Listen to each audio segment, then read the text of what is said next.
Lieutenant Carla Haynes slammed the emergency hatch behind her, sealing off the corridor as the tendrils writhed on the other side, their bioluminescent glow pulsating in sync with the unrelenting hum that now permeated every inch of the Tempest. The sound wasn't just audible, it vibrated through her suit, clawing at her sanity. "Gregor, report!" she shouted over the comms, her voice strained. "Still with you, Lieutenant," Gregor's voice came through, rough and short of breath. He emerged from a side corridor, his suit smeared with a viscous, dark fluid that clung to him like tar. "But we've got a problem. Whatever that thing is, it's spreading." Haynes turned to him, her eyes narrowing. "Define spreading." Gregor pointed to the coral-like growths that now covered nearly every surface. Unlike the brittle, fossilized appearance they'd had in the upper decks, these formations were now alive, pulsing, twitching, expanding. Thin, root-like tendrils stretched out across the walls, floor, and ceiling, their movements disturbingly deliberate. "This ship isn't just infested," Gregor said, his voice grim. "It is the infestation." A sharp screech echoed through the corridors, a sound that was neither human nor machine. It reverberated like nails on metal, followed by the distant, sickening sound of something wet and heavy moving toward them. "We don't have time to argue," Haynes snapped. "We need to reach the reactor room and shut this thing down."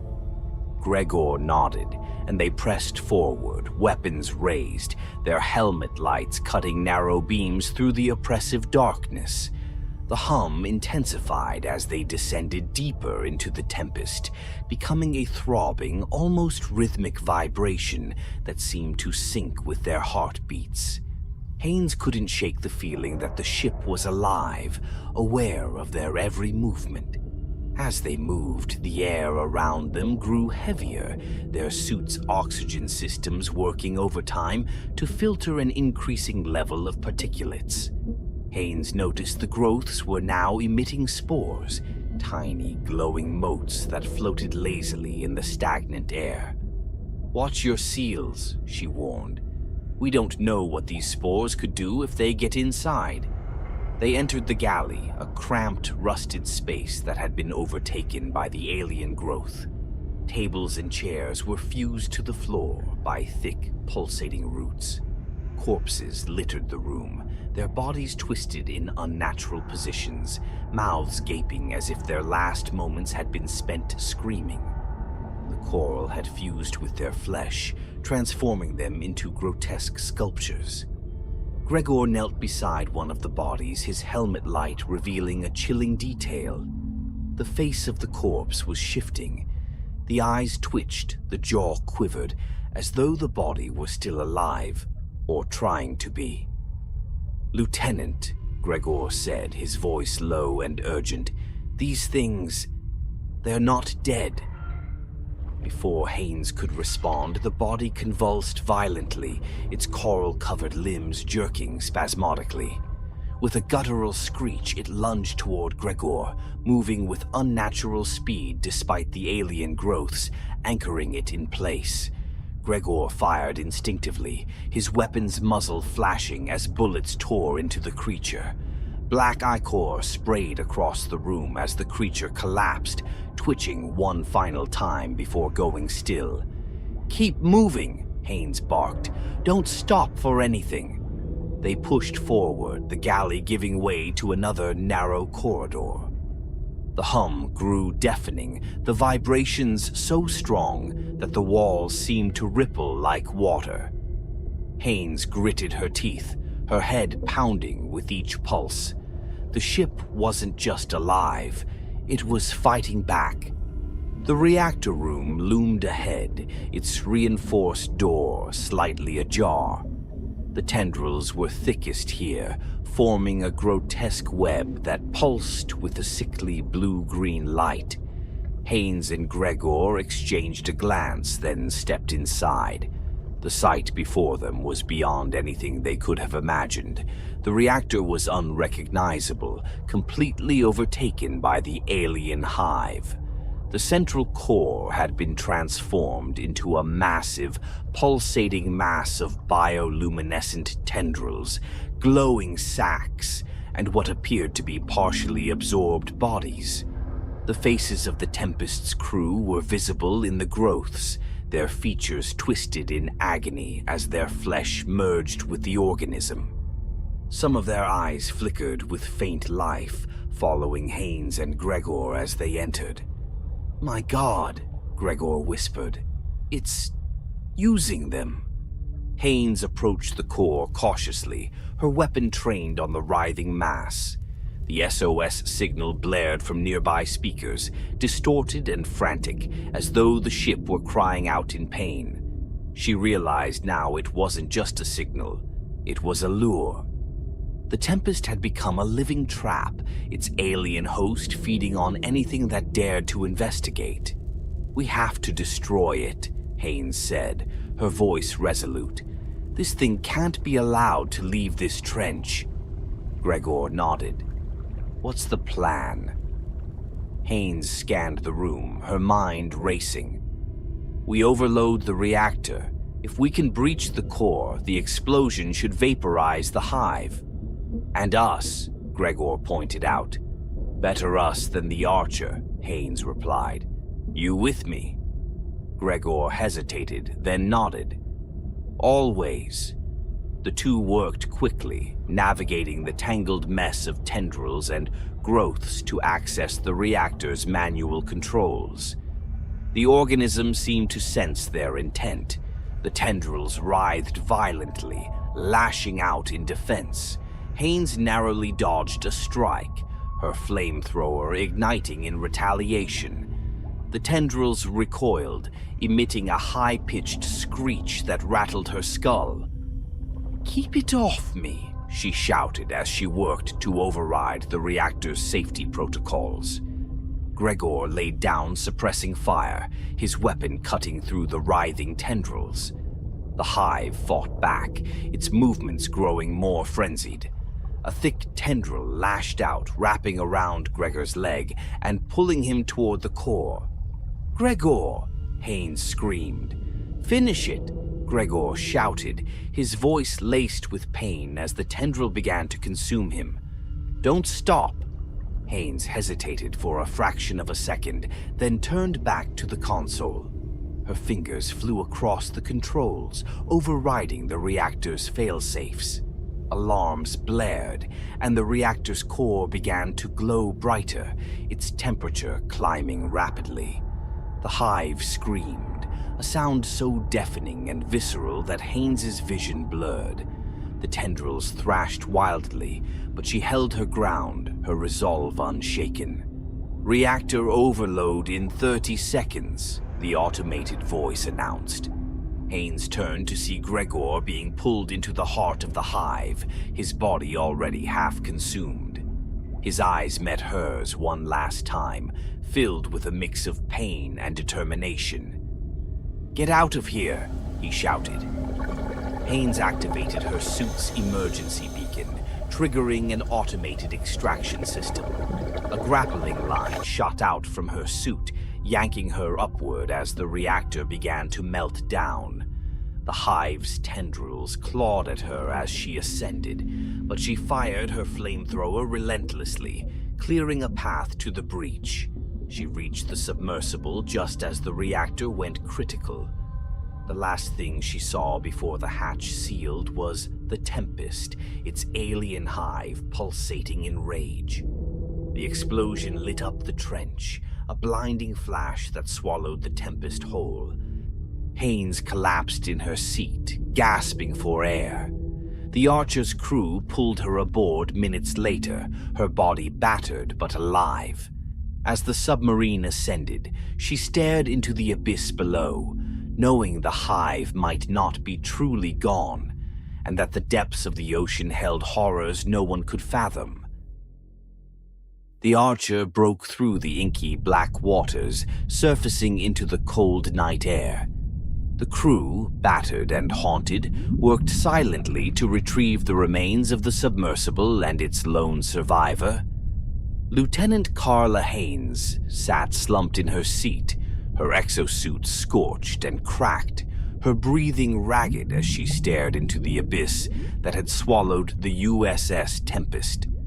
Riley Monroe, the sonar operator, was the first to greet her as the hatch opened.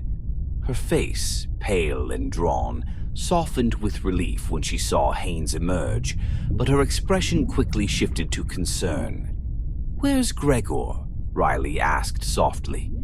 Haynes didn't answer immediately. She stepped onto the deck, the cool air biting at her face through her damaged helmet.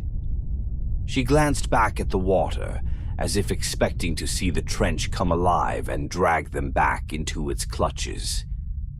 "He didn't make it," Haynes finally said, her voice hollow. "But the Hive is gone. The reactor. It's done." Riley nodded, though the answer didn't bring comfort. "We need to debrief with the captain," she said, her voice shaking. "There's something you need to see." The crew escorted Haynes to the control room, where Commander Lewis stood, his jaw tight as he stared at the sonar display. The faint, rhythmic hum that had haunted them since the discovery of the Tempest was gone. The silence should have been a relief, but the room was heavy with unease. "Report," Lewis demanded. Haynes recounted the events with a detached precision that felt alien to her. She described the Hive, the living tendrils, and the final moments of Gregor's sacrifice. Her voice didn't waver, but her hands trembled as she gripped the back of a chair for support. When she finished, Riley spoke up, her voice barely above a whisper. "Sir, the SOS signal. We're still picking something up." Haynes's head snapped up. "That's impossible. I destroyed it. I watched it burn." Riley gestured to the sonar display. A faint, rhythmic pulse blinked on the screen, its cadence slower, weaker than before, but undeniably there. "It's not coming from the trench," Riley said, her voice trembling. "It's closer." The room fell silent. Haynes felt her stomach churn as the implications sank in. "Get me a location," Lewis ordered. Riley worked quickly, her hands flying across the console. The coordinates resolved on the screen, and the room went cold. The signal wasn't coming from the depths. It was coming from inside the Archer. The alarm klaxon blared, and chaos erupted aboard the submarine. Crew members scrambled through the narrow corridors, sealing bulkheads and performing head counts. Haynes, now out of her suit and wearing only her fatigues, grabbed a weapon and joined the captain on the bridge. "Status report," Lewis barked. "Multiple compartments showing signs of contamination," a crew member shouted. "The coral growth, it's spreading in the engine room." Haynes's blood ran cold. "That's not possible. The Hive was destroyed." "Then explain this," Lewis snapped, pointing to a monitor. The camera feed from the engine room showed tendrils creeping along the walls, their glowing sacs pulsating with life. Crew members trapped in the compartment pounded on the glass, their faces contorting as the coral began to spread across their skin. "It's adapting," Haynes said, her voice barely audible.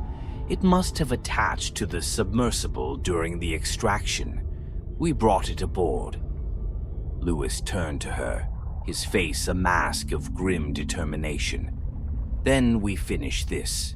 For good." The captain's plan was simple, brutal, and final. Scuttle the Archer with all hands aboard. The alien Hive couldn't be allowed to escape into the wider world. If it reached a port, if it spread to the surface, it would be unstoppable. "I'll do it," Haynes volunteered, her voice steady despite the fear clawing at her chest. Lewis shook his head. "We'll activate the self-destruct as a team." "No," Haynes insisted, her eyes locking with his. "You need to get the crew out. Take the emergency pods. I'll stay behind and make sure it doesn't stop me." Lewis hesitated, but he saw the resolve in her eyes. He nodded slowly, gripping her shoulder. "You're a damn good officer, Haynes. I'll make sure they remember that." Haynes didn't reply. She turned and headed for the engine room. The corridors were eerily quiet as Haynes made her way to the reactor. The hum of the Hive was faint, but growing stronger, vibrating through the walls. The coral growths writhed as she passed, as if sensing her presence.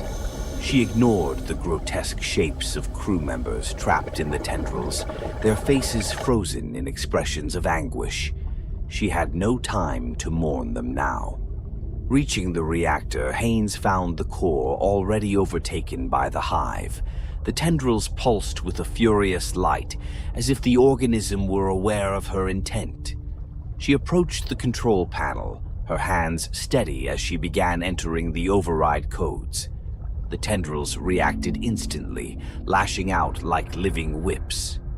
One struck her across the arm, tearing through her sleeve and grazing her skin. Pain flared, but she gritted her teeth and kept working.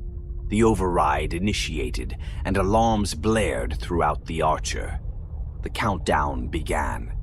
10 minutes to detonation. The tendrils thrashed violently, the Hive's screeches piercing her ears. One wrapped around her leg, pulling her toward the core.